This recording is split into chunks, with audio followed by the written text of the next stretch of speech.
परमपिता परमात्मा से सबकी खुशी और शांति के लिए दुआ करते हुए आज का विषय है कि संसार में रहते हुए खुश कैसे रहें।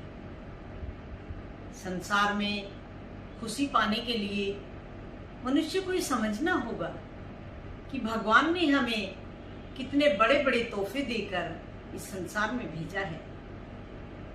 हमें सुनने के लिए कान दिए हैं, देखने के लिए आंखें दी हैं, सूंघने के लिए नाक दी है और बोलने के लिए जबान दी है और कर्म करने के लिए हाथ और पैर देकर भेजा है।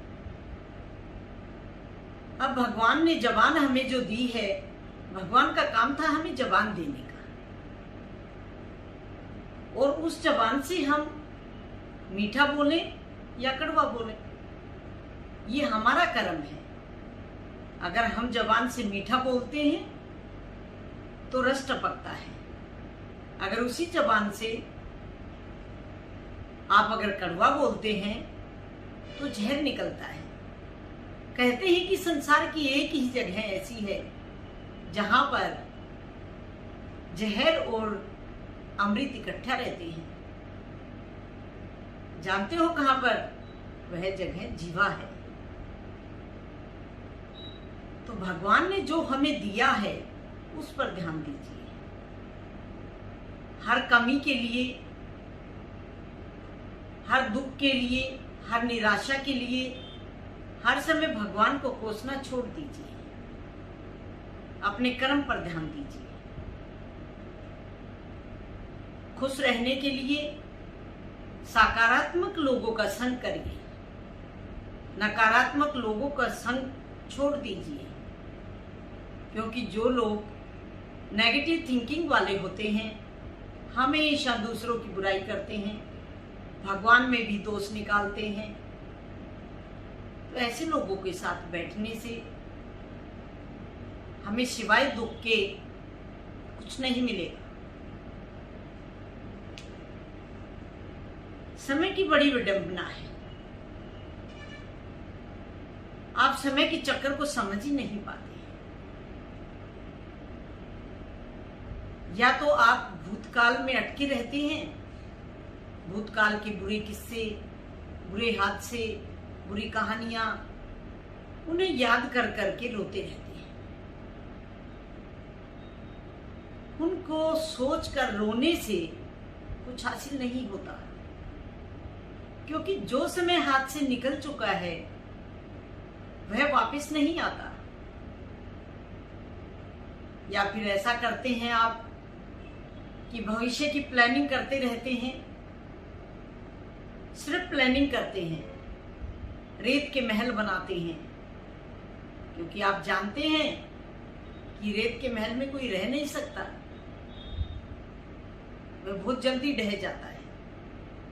आपकी नई सोच रोजाना उत्पन्न होती है और अगले ही दिन खत्म हो जाती है। तो भविष्य की संभावनाएं जो हैं उन्हें पूरा करने के लिए कर्म करना होगा, मेहनत करनी होगी। उसके लिए आपको आज से ही लगना होगा, क्योंकि आपके हाथ में ना ही तो भूतकाल है, क्योंकि वह जा चुका है, और ना ही आपके हाथ में भविष्य है, क्योंकि आप भविष्य की प्लानिंग करके सिर्फ संभावनाएं व्यक्त कर सकते हैं। उसे पूरा करने के लिए आपको क्या करना होगा, समझना वाली बात ये है। आपने अपने वर्तमान को ठीक करना होगा। आपके हाथ में सिर्फ और सिर्फ वर्तमान है। आप अपने वर्तमान को सुधारिए, भगवान पर भरोसा रखिए, कर्म से मुंह मत मोड़िए और मेहनत से लग जाइए। जो आप पाना चाहते हैं, जितनी बड़ी आपकी सोच है उतनी ही ज्यादा आपको मेहनत करनी होगी, अपनी सोच को बदलना होगा, रोजाना सोच में निखार लाना होगा। तो फिर जो आपने भविष्य के लिए सोचा है वह जरूर आपका पूरा हो जाएगा। एक और बड़ी बात है जो आपकी खुशियों को हमेशा कम करती रहती है, क्योंकि ये आप जानते भी हैं कि अभी अभी आपने किसी को बुलाया, कोई आपके पास आया, आकर उसने आपकी बड़ाई की, उसने कहा कि आप जैसा इंसान तो कुछ कोई हो ही नहीं सकता, आप बहुत अच्छे हैं, लोगों का आप भला करते रहते हैं, आपकी बुद्धि बड़ी अच्छी है। तो आप खुलकर कुप्पा हो जाते हैं, खुशी का ठिकाना नहीं रहता।